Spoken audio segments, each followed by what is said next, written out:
Julie Rose, and this is Top of Mind. I have been a radio journalist for 2 decades, but a few years ago, I found myself avoiding the news for long stretches because of how depressing and divisive it all seems. I still wanted to be informed and engaged on important issues, though, and I figured I couldn't be alone in that. So we created this podcast. Each week, we tackle one tough topic in a way that will challenge you, help you feel more empathy, and empower you to become a better citizen, a kinder neighbor, and a more effective advocate. Today, who should tell our most important stories? So it's called the John Glassford family portrait. This is a painting that kind of kicked it all off. This is Marenka Thompson-Odlum. She was part of an effort by the prestigious Glasgow Museums to tell a story that had long been missing from their exhibits. Specifically to look at Scotland's role in the transatlantic slave trade. The Glasgow Museums hold a wide range of art and objects related to the region's history, including that portrait of the John Glassford family. John Glassford is this 18th century, we call them tobacco lords. So it's self-explanatory. They make all their money off of bringing tobacco in from Virginia, so the Chesapeake Bay area, Maryland, North Carolina as well, which again is mainly grown by enslaved populations. So, Glasgow becomes the second city of the empire because basically all of the tobacco that goes to Europe has to come through Glasgow at first. So John Glassford gets enormously rich. He buys a mansion in the country, a townhouse in the city, and gets this portrait done around 1760. In that townhouse, right? With him, there's his wife, his children in this drawing room. Through the window, you can see this big backyard. The portrait ends up in the Glasgow Museums. And in 2007, the museum has it cleaned. As conservators gently scrub centuries of grime from the surface of the painting, they are stunned. Right behind Glassford, he's seated, and right behind Glassford's chair is this young enslaved servant. And they're just like, wait, what? There were Black people in Scotland in the 18th century? And we know they're there because one of my colleagues looked at runaway slave adverts from 18th century newspapers. So we know, they're running away all over the country. But this is kind of the first time everyone's just like, oh, wait, what? And so, yeah. So the story that's often told at least in the Scottish context, is that Scotland had a strong movement, abolition movement for emancipation of enslaved people. And that also feeds into kind of the identity of also being Scotland as a colony of England, right? Of a lot of Scottish people being forced into indentured servitude by the English. So it kind of fits into the idea of Scotland as kind of the vanguard of abolition and the vanguard for freedom. And that's not that those things aren't true. They are. But it also kind of erases the fact that the Scottish population, for example, was less than 5% of the British population in the 18th century. Yet in Jamaica, 1/3 of the estates were owned by Scots. So there's a huge kind of overrepresentation of the Scots within the Caribbean. My mother is from Jamaica. And it's always the joke is if you open a Jamaican phone book, literally half the names you see are Scottish because a lot of enslaved persons kind of took the names of the slave owners. But not only that, if you look at the records, most doctors on plantations and most doctors on slave ships are Scottish. That's because in the UK, Scotland had basically the kind of medical universities. Also, the Scots, by proportion, were more literate than the English, and so you have all these universities as well in Scotland, and they're coming out with really good degrees in accounting and maths, so they become bookkeepers and overseers on plantations, right? They're the economic kind of personnel that keep a lot of this rolling. But yet, going to the museum and going to the museum offices in the database, when I searched slavery, it didn't come up, primarily because many of those items had never been thought of in that way before, so they're not cataloged in that way. When you think about portraiture, there's quite a few bit of portraiture that has young enslaved people within it as servants, but they're never named. The label names the European person in that painting or their family, but there is someone there that always remains unnamed. Well, what happens if we turn that on its head and that enslaved figure becomes the central point of which we think of this entire painting? That tells a whole different story. We tell stories to make sense of the world and our place in it. And humans have a long history of doing that by displaying the art and artifacts of our cultures. For a long time, the assumption has been that so long as these stories are told, who is telling them doesn't matter that much. But who would you trust to tell your story? Artists, authors, musicians, museum curators, and everyday people like you and me all have a stake in how stories of cultural history and heritage are told, in understanding the difference between appreciation and appropriation. This season on Top of Mind, we are assessing assumptions. So today, can we safely assume that the stories of humanity belong to us all? And if not, how do we decide who are the rightful owners and tellers? Prestigious museums of civilization and culture across the U.S. and Europe are right now at the center of this conversation. Many, like the British Museum in London, the Met in New York, the Smithsonian in D.C., were established with artifacts taken by colonial force and displayed through the lens of white European superiority. I think one of the big issues is that often when people go to museums, they think that these are dead civilizations or dead cultures. They're kind of stuck like the dragonfly in amber, but they're not. After the slave trade research Marinka Thompson-Odlum did in Glasgow, she moved over to the Pitt Rivers Museum at the University of Oxford to continue assessing the stories that museums have traditionally told. Pitt Rivers is considered one of the best anthropological museums in the world. You enter through the Natural History Museum at Oxford. So you walk past the dinosaurs, the mammoth and everything, into this kind of the threshold of the Pitt Rivers Museum. And in front of you, all these cases that have a very 19th century vitrine aesthetic, they're kind of packed to capacity.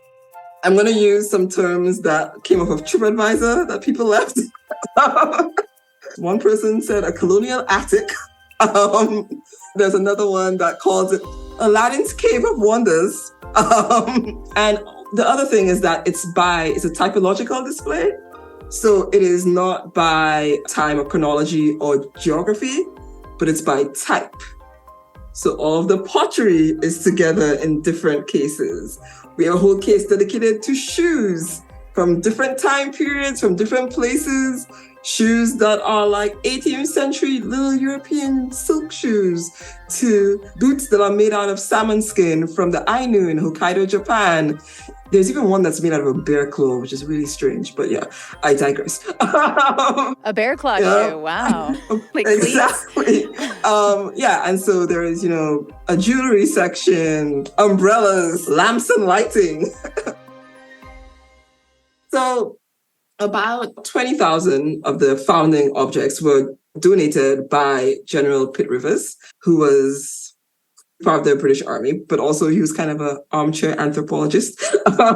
So he bought a lot of his stuff from auction. General Augustus Pitt Rivers was interested in the stuff of everyday life, weapons, utensils, clothing, and fascinated by a popular theory of the time that societies evolved through stages. So that's the idea that there's 3 stages: savage, barbaric, and civilized. Obviously, civilized being the peak of civilized being kind of white Western European. And so that was kind of in a lot of his collecting. He always talked about the idea of quote unquote primitive man. And of course, that's often would be Black and brown peoples exist in the 19th century. And so he would collect objects from their cultures. Pitt Rivers donated his collection in 1884. Since then, the museum has grown to more than 500,000 objects, manuscripts, and photos. But those founding ideas of human hierarchy have always been embedded in the stories the museum's packed display cases tell. A big part of Marenka Thompson-Odlum's job as a research curator is rewriting the stories one label at a time. These are 3 questions I ask myself all the time in all the work that I do. And it's what I really would love our visitors to do. And it's simply this, like, one, like, is this display creating false hierarchies, right? Is it kind of putting one group above the other? I mean, even simple words like native, nothing is wrong with the word native, but how it's often used in museums is problematic because you can say everybody's the native of somewhere, right? Or we talk about native language, or it's like, oh, English is my native, all those kind of things. But in a lot of museums, the word native is very, very rarely used in connection with any European groups. But it's always used in the connection of people from kind of South America, the African continent, Oceania, so a lot of indigenous groups as well, right? So it's really, or the word tribe, the same. We are dividing people into the idea that if you're a tribe, for a tribe, that is something that is lower down on a scale, and civilized places don't have that concept of tribes, which is not true. And then the second question is, what knowledge is being privileged in this kind of interpretation display that I'm looking at? When people read a museum label, they think it's true, right? But who wrote that? Where did they come from? What was their bias? And the third question I ask myself is, am I imposing kind of Eurocentric culture onto something? So, for example, we have a feather cloak from Hawaii from 1841, yes. And it's called a ahu'ula in Hawaiian.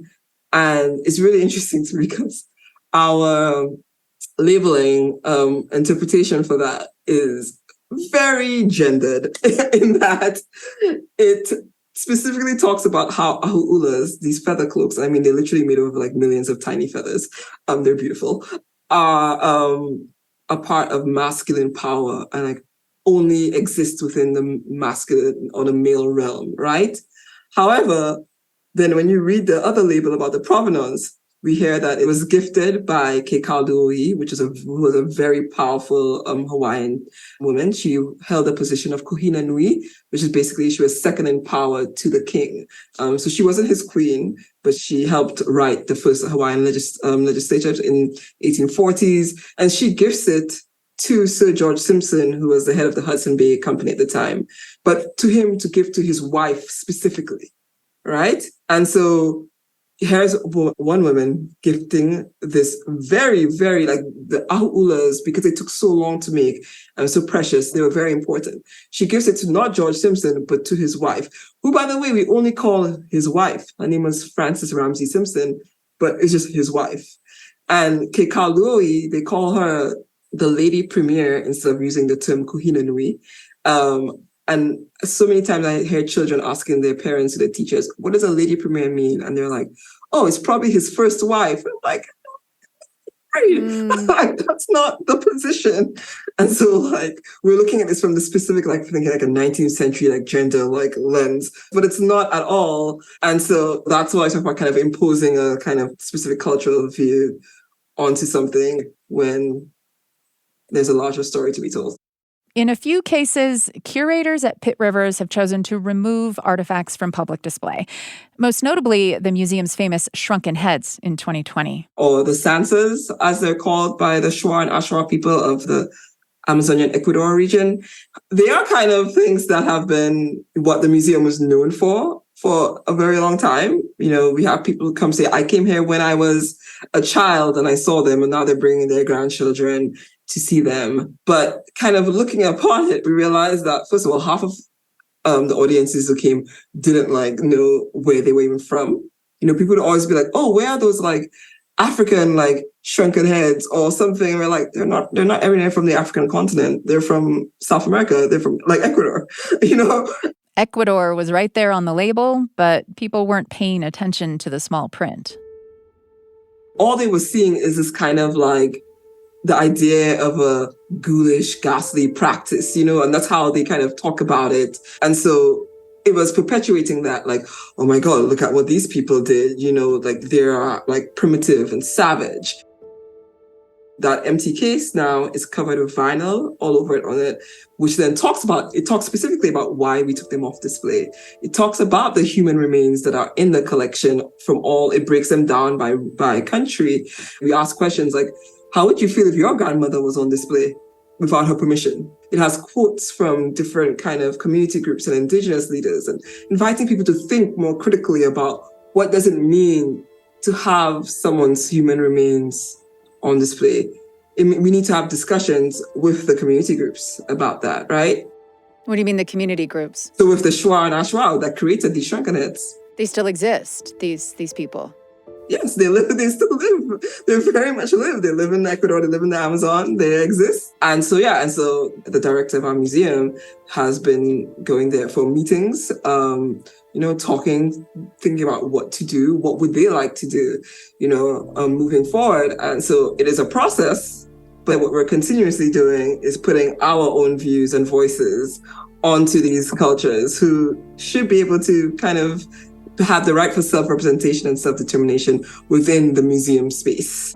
Why aren't they also speaking for themselves? Marenka Thompson-Odlum is a research curator at the Pitt Rivers Museum at the University of Oxford.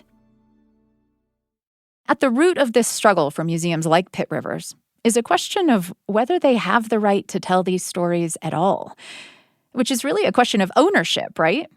If a culture or community owns its stories and objects, then it has the power to decide how, or even if, those stories and objects are shared. But do the living descendants of historic cultures have that same level of ownership?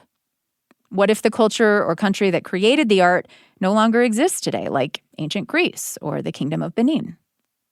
Do the U.S. and Europe have a special obligation as colonizers to honor ownership claims and repatriate objects from their museums? See, one of my concerns with some of the arguments for return is this kind of essentialist idea of one culture owns culture, and only that culture can appreciate it in a way that I think shuts down understanding. Tiffany Jenkins is a journalist and author of Keeping Their Marbles, How the Treasures of the Past Ended Up in Museums and Why They Should Stay There. Jenkins is a prominent skeptic of the growing movement among museums to accept ownership claims and return items. I want to know where is best for the object, and so I think that should be the first question. Where is best for the object in terms of research, access, and also the stories it can tell? So, say in the British Museum, you've got objects from Africa, from Assyria, from ancient Greece, and next to each other, you can tell the complicated story of human civilizations and how they influence each other and depart from each other. And I think sometimes, with very good intentions, with the kind of language of respecting culture, we end up closing doors to understanding it. And that's the thing that worries me. Help me understand that concern a little bit more. So, I mean, doesn't an indigenous culture own its culture? I mean, Hopi Indians, let's say, here in the United States, it's the bodies of their people that are being studied in these museums. It's their own, religious symbols that were taken from burial sites. Like, who else but the Hopis would own that culture? Well, who speaks for the Hopis? Are they one group with one voice that is has a unanimous position on it? Mm. And often there is division within these different communities. Absolutely. And sometimes in these debates, certain groups are backed over others. The older generation, the older leaders are backed over the younger who might see things a little bit differently. And I think the thing about knowledge is that it may reside partly in experience. If you've done something or been part of something and stories have been passed down, you have that expertise. But so do scholars who are genuinely interested in that culture. And it would be bizarre if I'm a woman, I'm white, I live in Edinburgh in Scotland. I have a certain experience that I can tell you about that. But I wouldn't ask that nobody challenge that, or nobody ask questions about that. Or I wouldn't suggest that somebody who had studied it wouldn't even necessarily know more than I do. I suppose if we were to take this to its extremes, if every artifact belongs ultimately with the culture or the country that created it. We would, museums like the British Museum or the Metropolitan Museum would have to cease to exist, because all New York could display would be stuff of, New York origin, or at least American origin, and not even indigenous peoples. You'd have to say, like, who is it? Who is this museum? Who owns it? And then we can only display stuff that belongs to them, right? That's exactly right. And in fact, it would get even more complicated. There are many things in the Louvre that were taken from the king by the French people before they executed him on the guillotine. So no country, in a way, there's no clear story about who those objects belong to within France that were taken from different people within France. I think the thing about museums is that they are artificial. Very few of those artifacts in museums were made for a museum. They might have been moccasins made for walking in, or they might have been a cooking pot, or they might have been a very beautiful object. It may be passed on, it may be forgotten about, it may be looted, it may be bought for great riches. But a museum can take it and put it in some kind of context that helps us better see it. We can see the lives of the people that made it, those that held it and treasured it, those that discarded it. Jenkins says the Parthenon marbles, also known as the Elgin marbles, are a prime example of this. They're among the most contested antiquities in the world today. They're very tall, they're white marble, they're priceless, and they're hugely, the Greeks want them back with a passion that I respect and understand, because they are incredible. The sculptures were created around 450 BC to adorn the Parthenon in Athens. In the coming centuries, the Parthenon and its marble statues would be defaced in the conversion to a Christian church, damaged extensively by earthquakes, and used as a fortress by the Ottomans in the late 1600s. Around 1802, a British ambassador named Lord Elgin asked the Ottoman rulers of Athens to let him take some of the sculptures back to England. He had permission to take what he could find on the ground, and he probably took much more than that in terms of tipping things off. So there's a certain opportunism there. And when they arrived in London, quite a few people weren't convinced of their merit. In fact, somebody called them a massive old ruins. But they did then become seen to be the greatest artistic achievement known to man. Lord Elgin sold the sculptures to the British government, and they've been on display in the British Museum in London since then. Not long after, Greece became an independent nation and began asking that the marbles be returned. But, says Jenkins, modern Greece doesn't resemble the ancient Athenian culture that created the sculptures. There's a chance the marbles would have been left to disintegrate if Elgin hadn't taken them. And they've been in the British Museum now longer than modern Greece has been a country. So you could argue Britain has a stronger claim to the marbles. Which is all just to make her point that ownership is the wrong focus when it comes to cultural treasures. We should be more concerned about where the story of the marbles can best be told, says Jenkins. I think the present situation is ideal. The British Museum has roughly half of what's left, and the Greeks have roughly half. In Athens, they have a beautiful museum, and there you can see the great achievements the Parthenon sculptures are in the context of what came immediately before them in that area. Right before the sculptures, all the other pieces are really, they're almost two-dimensional.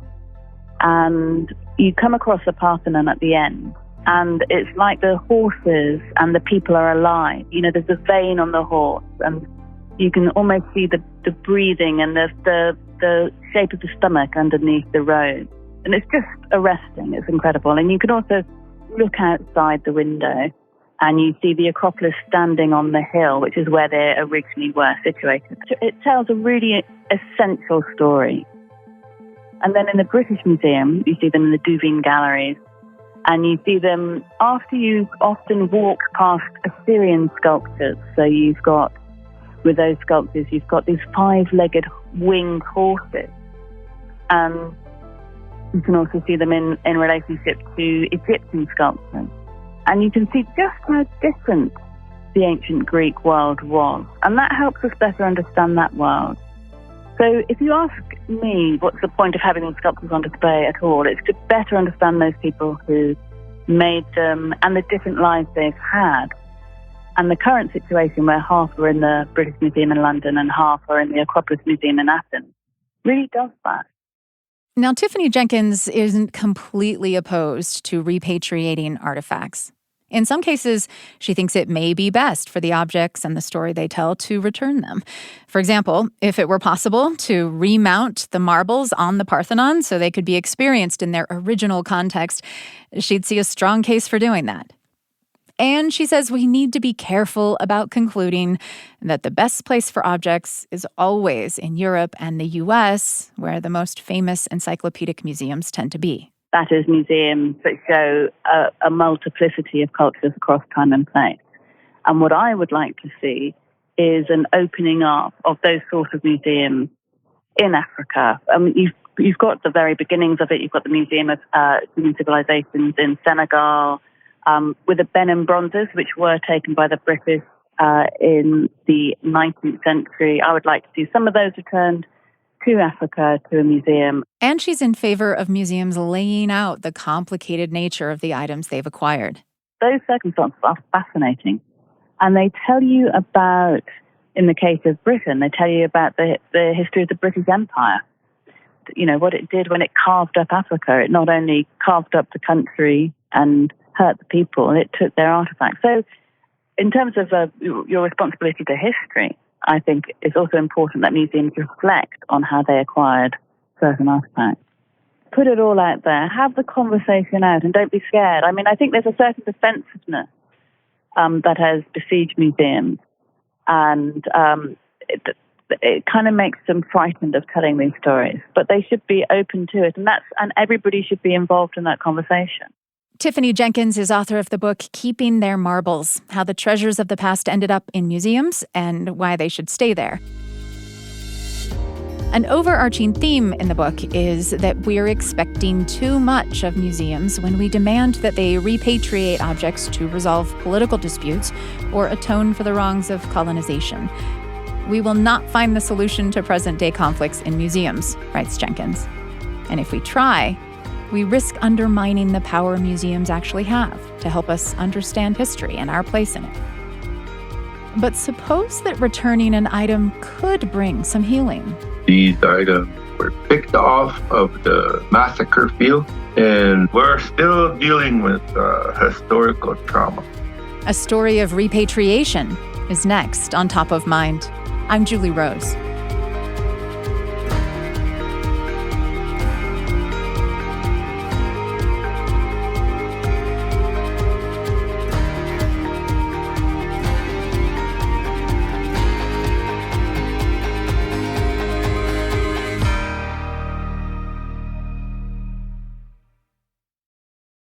My English name is Manny Ironhawk, and I have a Lakota name, Ogakanksha, and it is my mother that is the descendant of the Wounded Knee Massacre of 1890, where our grandma Alice Ghost Horse survived. Manny and his wife Renee Ironhawk live on the Cheyenne River Reservation in South Dakota. My Lakota name is Tokahe Hihuniwi, which means arrives first woman. In 2022, they were involved in the repatriation of items connected to the Wounded Knee Massacre. Manny Ironhawk grew up hearing his great-grandmother's memory of that day in December 1890, when U.S. Army soldiers disarmed and then slaughtered more than 300 Lakota men, women, and children. Story goes, you're a child and you wake up in this camp. You could hear people talking and moving around, and the soldiers collecting weapons. And as a child, you're apprehensive, about ready to be panic mode and getting into survival mode. And your grandma comes over and holds your hand. And the grandma gives you instructions. She says to you, Sarkoja, grandchild, Nape omaispeki lechit kya kuya osmakahet kya kyankinkte. Grandchild, you hold my hand. We're gonna go down this hill and We're going to run up that ravine. So the grandma also gave a final instruction. Kakuja, grandchild, if I fall, you keep running. And that's how my grandma Alice survived. So most of my life, I knew that story, trauma, as it's been passed down through the generations. We're still dealing with historical trauma, and we need to heal. That's what led Manny and Renee Ironhawk to a dimly lit room in the public library of Barre, Massachusetts. We're a small rural community in the geographical center of Massachusetts. My name is Ann Mealis. I'm the president of the Barre Museum Association. Barre has had a public library since the mid-1800s, and it has always featured a small museum inside, says Mealis. Around the turn of the century, a local man named Frank Root donated his Native American collection to the museum. He was a traveling shoe salesman, and he would collect indigenous artifacts along the way. And with this traveling show, that his shtick was that it was the Wounded Knee artifacts, even though the vast majority of them were not. And he was in competition with P.T. Barnum. You know, they were both flim-flam artists, and that was his stick to get people to come see his show. So Root advertised the beaded ornaments and pipes and weapons as having been stripped off the bodies of murdered Lakota at Wounded Knee. The collection at the Barre Library became a regular field trip for local school kids. Ann Mealis remembers her first visit in grade school.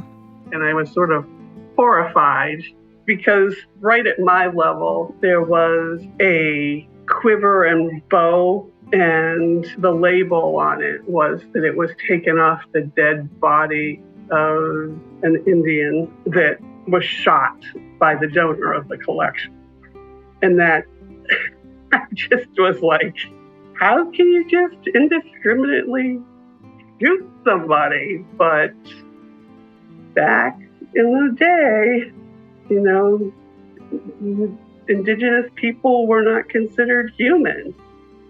And Americans don't like to think about it or talk about it, but we have a pretty bloody past. It wasn't just the slaves that we were nasty to. We were nasty to the inhabitants here. The Barre Museum started to attract more attention in the 1990s when Congress passed the Native American Graves and Repatriation Act, or NAGPRA. It requires government agencies and organizations that receive federal funding to return human remains and other cultural items to tribes. The Barre Museum pretty quickly got a request to return a lock of hair said to have been from a Lakota chief killed at Wounded Knee. But it got messy, says Mealis. It was brutal because it wound up going to tribal court because there was several factions that claimed ownership of the lock. Ultimately, a Lakota man named Leonard Littlefinger got the lock of hair, and he then became the Barre Museum's main contact in discussions over returning other Lakota items. But Mealis says conflicting requests from inside and from outside the tribe made it difficult to proceed. When negotiations periodically fell apart and the media would pick up the story, Mealis says the process got harder. We, as an association, have to have 100% agreement in order to transfer an item. We're an all-volunteer group, and the amount of negative press that we got was just phenomenal. Several library people were getting death threats. I was like managing people to try to keep them in the group and keep the group focused and going, because they just were like, well, if you're going to be like this, well, you know what? But Mealis says she and most of the board wanted the transfer to happen. So in late 2022, they were finally able to agree unanimously, and the Berry Museum handed over about 100 items to a designated representative of the Lakota Nation.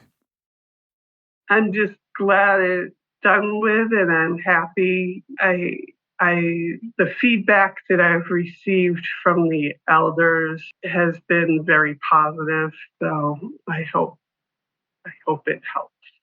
Ann Malis is president of the Berry Museum Association, which has now sent offers of repatriation to all the other Native American tribes tied to items in its collection. While they wait to hear back, the museum remains closed. As the details of the Lakota repatriation were being finalized in 2022, Manny and Renee Ironhawk visited Berry on behalf of descendants of the survivors of Wounded Knee. It just really affected my heart. I got tears in my eyes. It felt like all the air just kind of went out of me.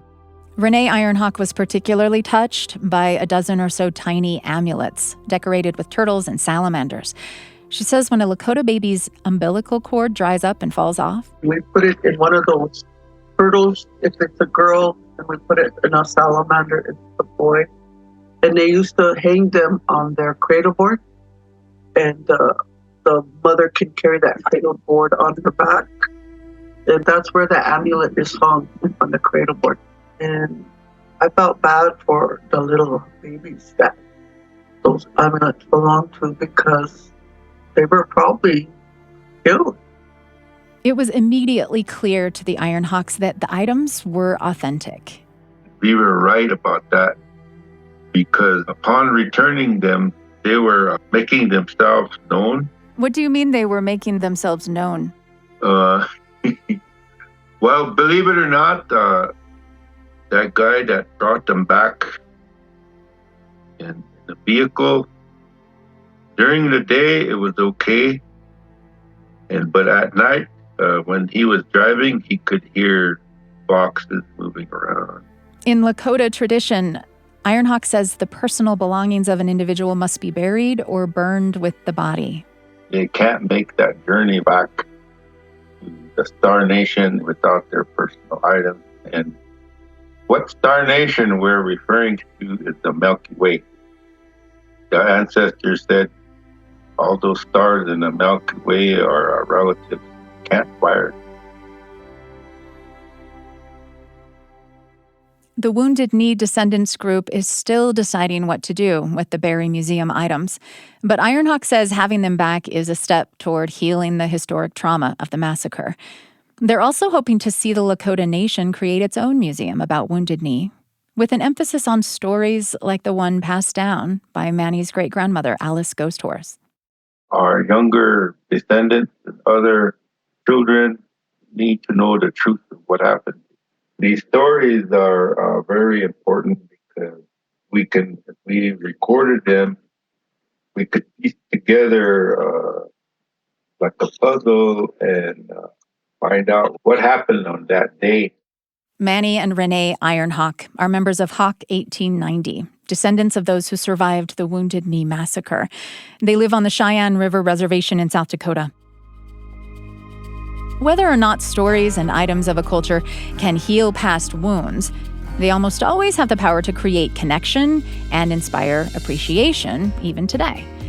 But knowing how to appropriately appreciate another culture can often feel tricky. For example, I love to buy traditional clothing when I travel in other countries. When I wear those clothes in daily life, am I appreciating or appropriating? And is there a risk that we miss opportunities to appreciate other cultures because we are so eager to avoid appropriation? I'm Julie Rose. This is Top of Mind.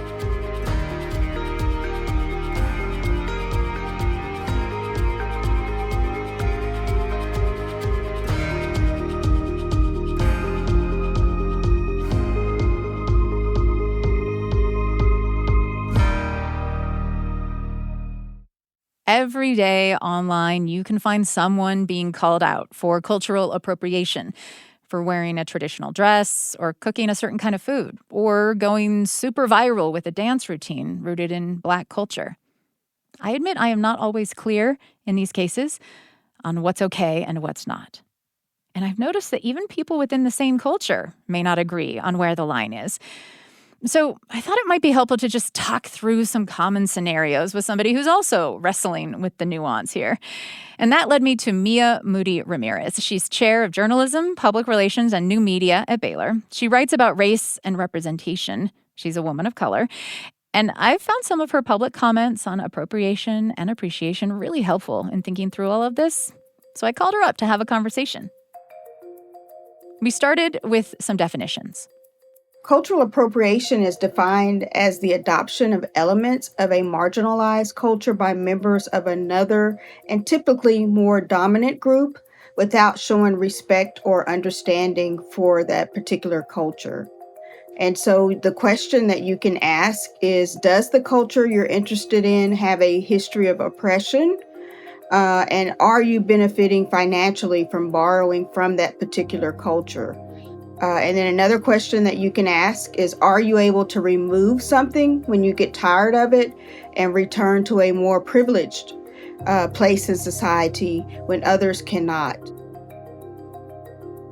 Cultural appreciation, on the other hand, is celebrating and showing respect or honor for another culture. And it can include the adoption of customs, attire, and ideas. But it's actually showing respect, and you're not necessarily earning money, or there are not commercial advantages that are connected to it. Why is money so important to this difference between appropriation and appreciation? Well, for many of these groups that have been appropriated, they are groups that have been oppressed. They're groups that are not as financially advantaged as the groups that are appropriating them. So these groups are earning money. They're becoming even more wealthy from appropriating from these cultures. So that's when it comes into question. And then the other piece of it would be is if they don't give credit to the culture that is primarily responsible for coming up with whatever it is. Maybe there's not a commercial advantage. Maybe it's just getting credit for it or gaining attention for it.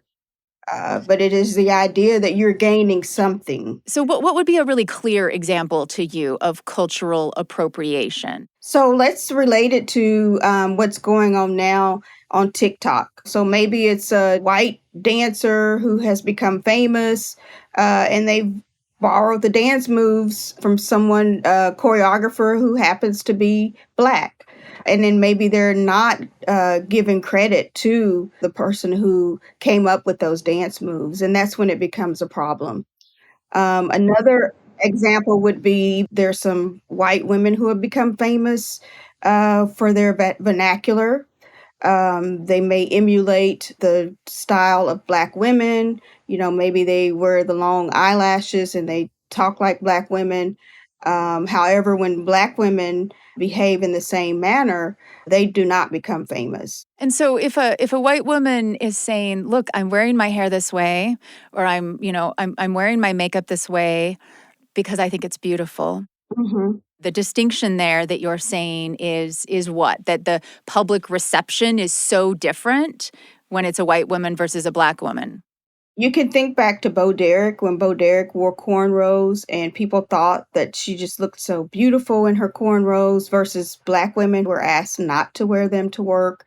They were told that cornrows were unprofessional, and maybe they were even told that they were quote unquote ghetto versus Bo Derek was viewed as being very elegant and beautiful. And then she did not give credit. She did not say, I'm wearing these cornrows, but this is something that has been worn by Black women, for centuries.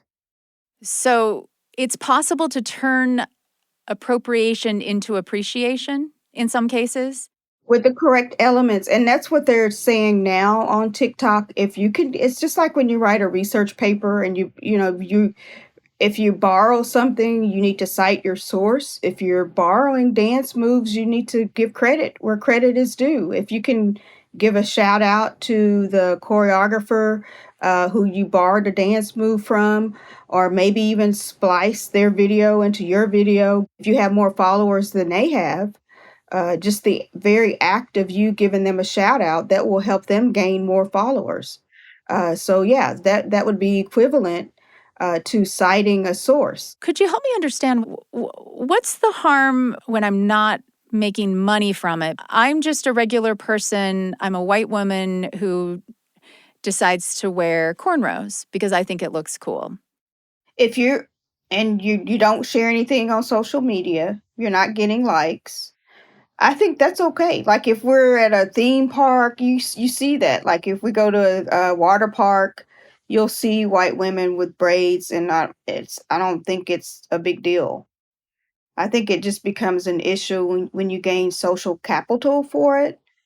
So if you post pictures on social media and you're getting a lot of attention, um, or if you're able to become famous for your look, that's when it becomes a big deal.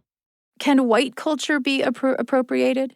Well, remember, a primary part of appropriation is you're stealing from a marginalized group or a group that has been oppressed.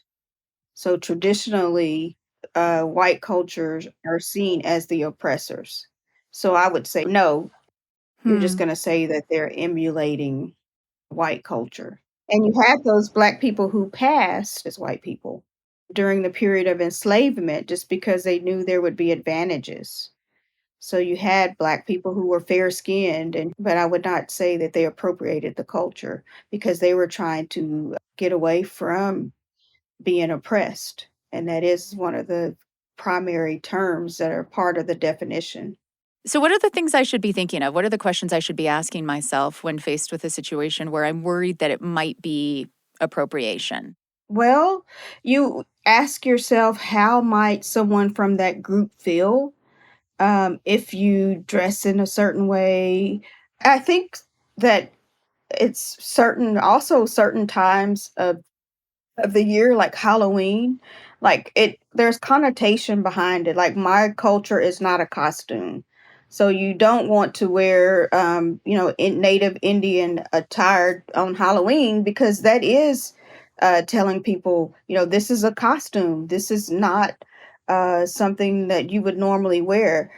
But you wouldn't want to wear a Native American headdress anytime. Because it has some sacred. Yeah, sacred. So there are certain things, but what about like there's the Mexican wedding dresses? I don't know if you remember when people wore those in the 70s and now they're back in style. Yeah. And I don't think people don't see those as appropriation. But maybe if you wore that on Halloween, then it would be offensive because you're saying this is a costume. Maybe. I'm not sure. Yeah. Yeah, I was just thinking about that too. So if you're wearing it, obviously intentions seem to matter a lot here. And so if you're wearing it as a cartoon, as a way to pretend to be that culture, that seems to be different from I'm wearing this because I think it's beautiful and it's part of my wardrobe. It's cute. If you're wearing it every day, that means you like it. And then, of course, there's also understanding if what you're wearing has some sort of very specific cultural significance. And I guess that's the onus is on you as the consumer to figure that out. I mean, I've even gotten to the point where when I travel, there have been some beautiful things I've really wanted to buy. But when I talked to the shop owner, they're telling me, oh, this is a very traditional thing that's worn in this way and it's worn by this people. And then I'm like, ooh, I think maybe that is something that I shouldn't be buying. Like maybe I need to stick to the more touristy stuff that's inspired by the traditional handwork. And you're taking the time to talk to them to find out more about the culture. And that's a good thing rather than just jumping to buy it. So that's another piece of it is if you actually know a lot about the history and the culture, then it's not appropriation because you've actually taken the time to get to know the culture. You're not just putting it on and just wearing it to a party.